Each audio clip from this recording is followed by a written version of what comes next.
The Saboteur is a game I've been meaning to do a video on for years. When it comes to games that were dealt an injustice in how they were received and then how they were treated following their own launch, this is a title that always springs to mind as one that deserved better. As this was a game clearly intended to be the dawn of a new franchise, only for the development studio behind it to be completely snuffed out before the first game was even released. You see, the Saboteur was the swan song of Pandemic Studios, famed for being behind Star Wars Battlefront and Battlefront 2, the originals, not the Electronic Arts ones where they removed the arts from the electronics.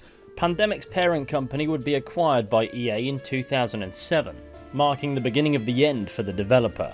Pandemic Studios would be dissolved on the 17th of November 2009, before they could see the launch of one last banger, and that game was the Saboteur. And talk about going out on a high, because this game deserved to be so much more. Now, it's easy for me as a YouTube content creator to retroactively join the ranks of many who have made videos about this game, each in their own way praising what the Saboteur was while lamenting what it never truly got the chance to be.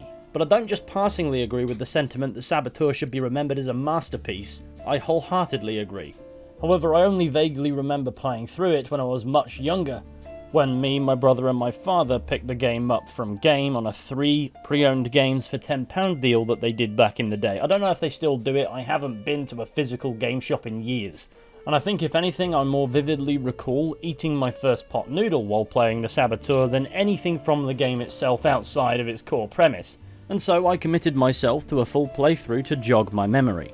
And well, I love it. Not always for the right reasons, but if you've never played this game before, I highly recommend it. So, here's what the game's actually about. The Saboteur is set in Paris under Nazi occupation during the Second World War, where we play as a mechanic turned racing car driver named Sean Devlin. He doesn't have an awfully French name, and that's because he's Irish. And that's an interesting choice, because Sean Devlin embodies practically every single Irish stereotype known to media. A flat cap wearing, one-liner spouting brawler who also happens to be an expert demolitionist. He swears to an excessive degree and hates the British, understandably. He's also incredibly lucky and much of his plot hinges on that. But worst of all, in gameplay he can plant car bombs and at no point does it actually become useful. Armed to the teeth with abrasive dialogue. You gotta stop thinking like a mechanic. Alright, and put on airs like some posh wanker with a silver spoon up me arse. Like that, Sean is on a revenge mission against a racing car driver and German general named Dirk, who killed his mate Jules, a plot point that occurs as Germany invades France, sometime later capturing Paris. But when they took Paris, they didn't bank on Sean Devlin being in town with a massive picture of Jules in his hideout. Fueled by vengeance and armed with stereotypes of his nationality, Sean Devlin makes it his mission to hinder the Nazis in France as much as physically possible, joining forces with the resistance in Paris. And that brings us to what we actually do in the game, as if a title like The Saboteur doesn't make it obvious. Sure, it has its fair share of cheaply killing Nazis, and that never goes amiss. However, the plot and gameplay hinge on slightly more impactful actions, if you catch my meaning. In order to loosen the Nazis' hold on the city, Sean must blow stuff up, otherwise conducting actions to empower the resistance within the city. And this is where Paris proves to be a character within its own right, albeit a linear one. Heavily occupied districts will be in black and white, with the occasional colour coming from the lighting of houses, and red, for obvious reasons. As you move through these zones, you feel the oppression at play, and it's nice there's some colour on screen to remind you that you haven't suddenly gone colourblind. Less heavily occupied zones, such as those in which your actions have caused an impact, colour returns to the world space, making a prominent difference in how that district feels to be in. It's a simple yet effective method of portraying how we as the player have an impact on this world, and it feels artistically inspired. And it's those simple if not subtle things that help sell any open world. And yes, this is a nice open world game from a time before open worlds were unnecessarily huge. But before we get carried away talking about that, let's talk about the characters you meet in the game. Obviously we've spoken about Sean Devlin being Irish stereotypes incarnate, but that aside, he's an effective action hero.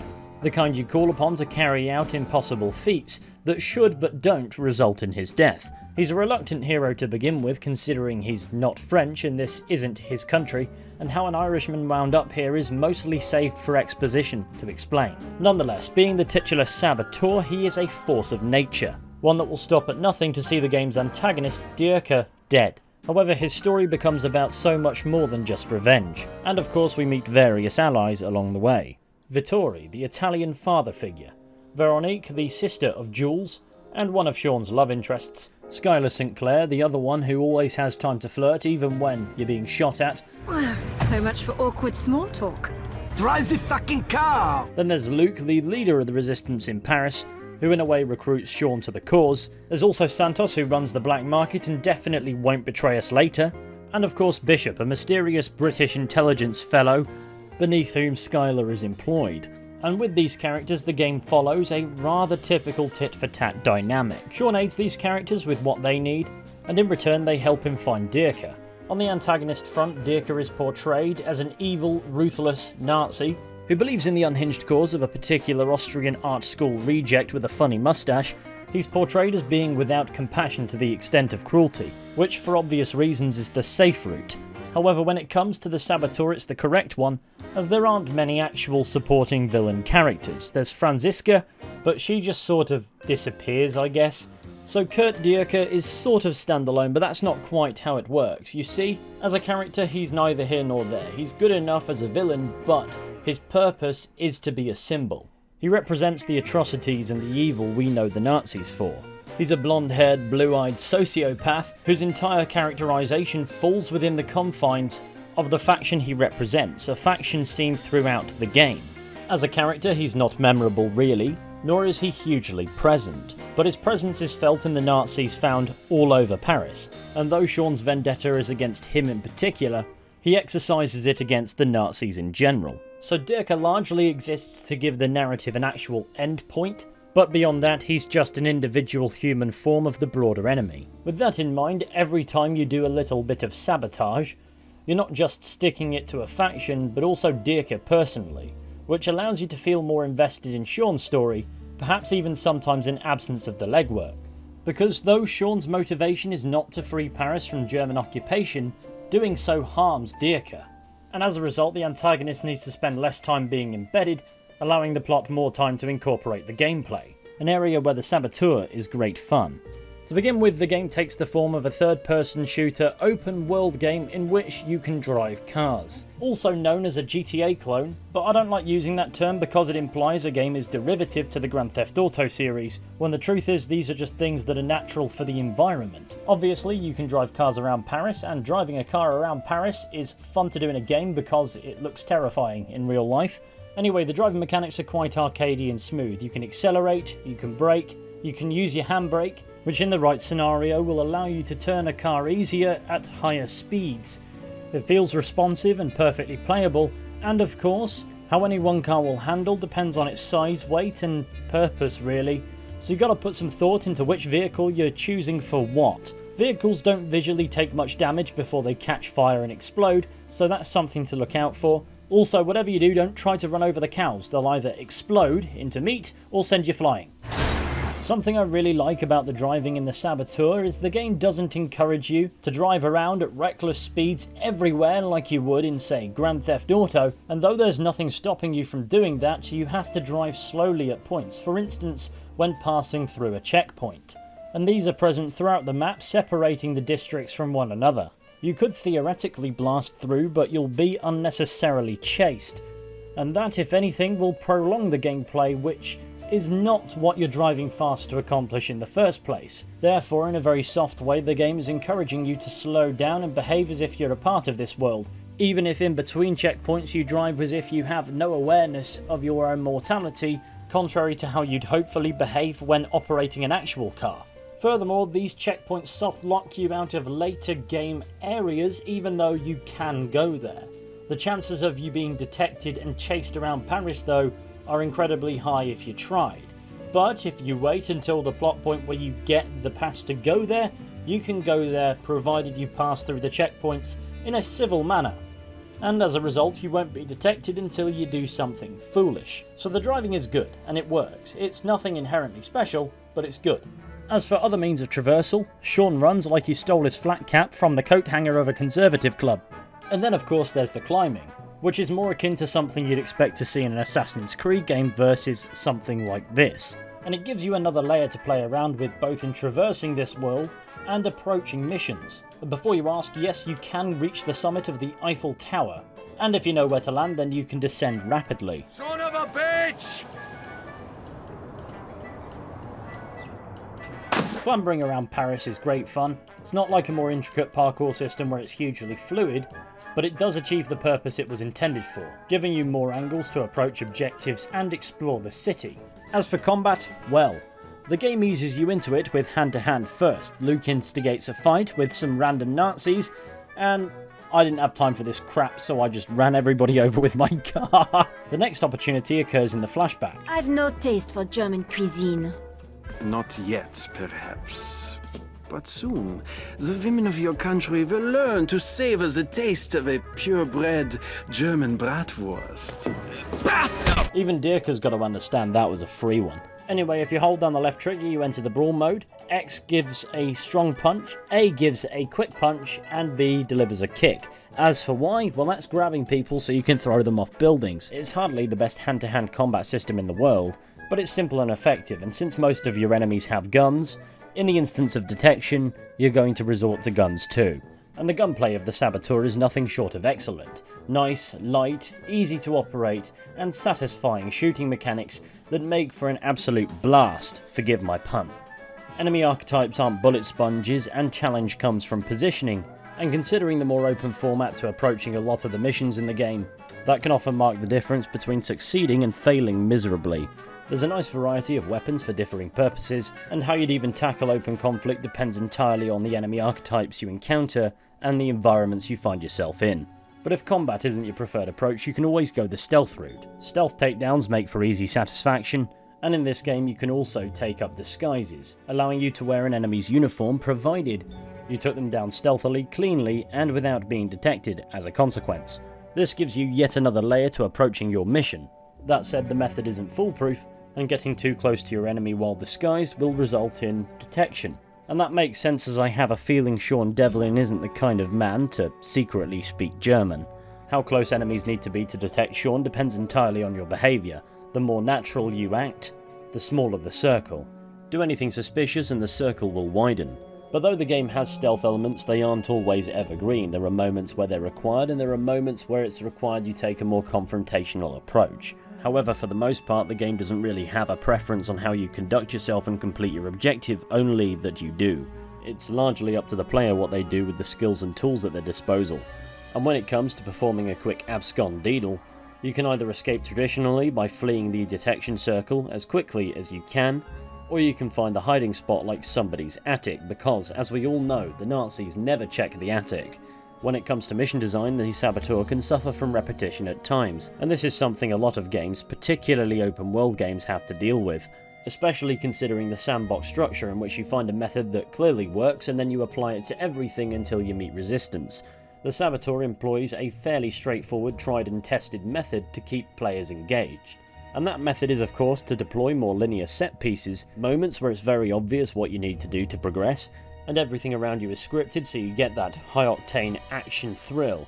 However, these are deployed tastefully and sparingly, as naturally these missions, or rather parts of missions, are far less flexible than the rest of the game design. Therefore, the Saboteur only uses set pieces to provide more accurate storytelling and gameplay, to fully take advantage of moments where less variables are in play.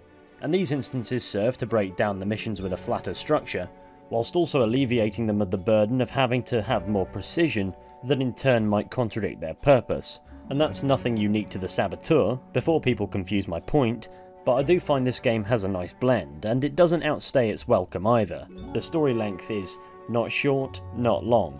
It's the type of game you could satisfyingly finish after a few sittings, and then roll credits having had a balanced time. And of course, if you wish to prolong the experience that bit further, you have the side content too.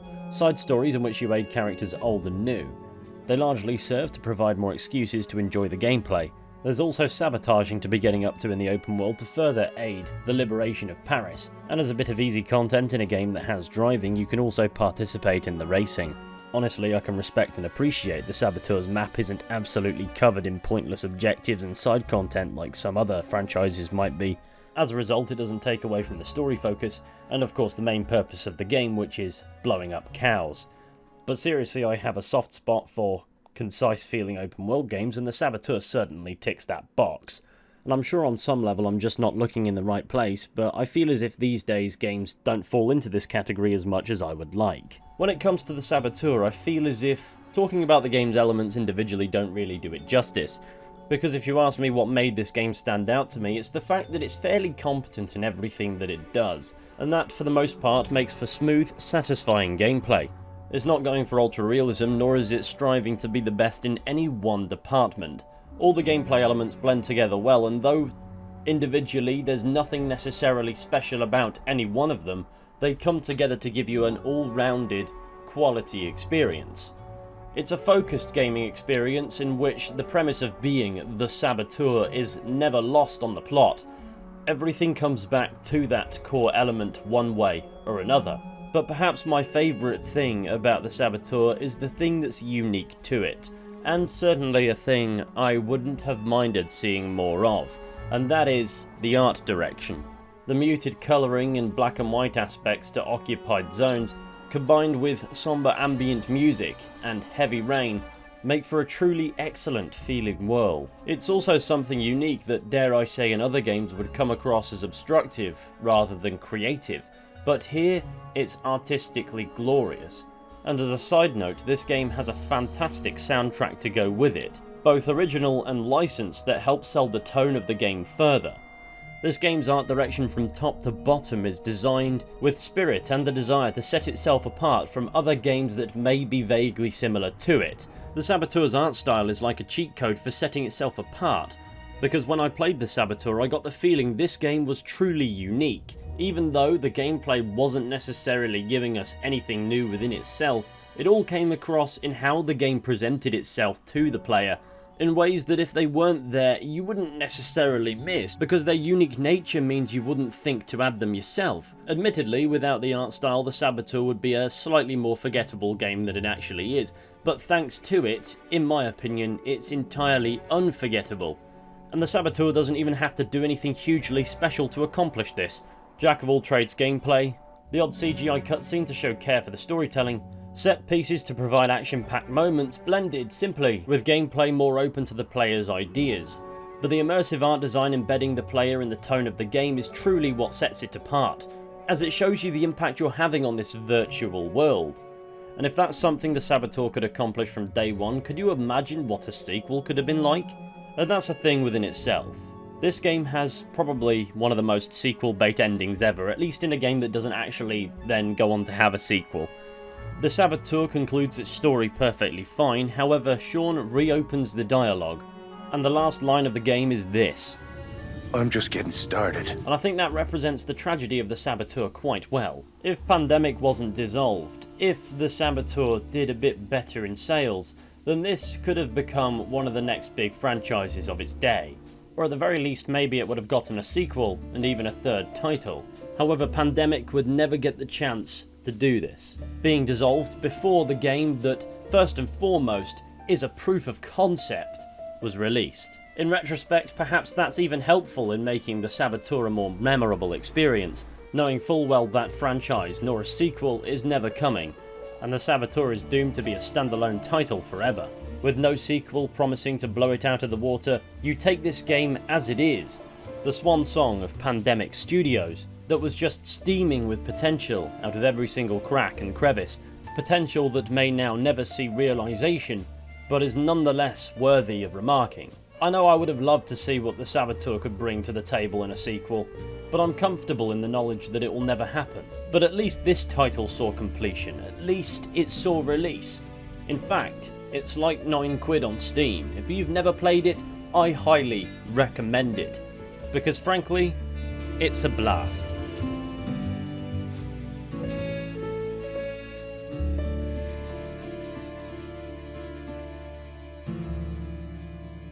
Literally.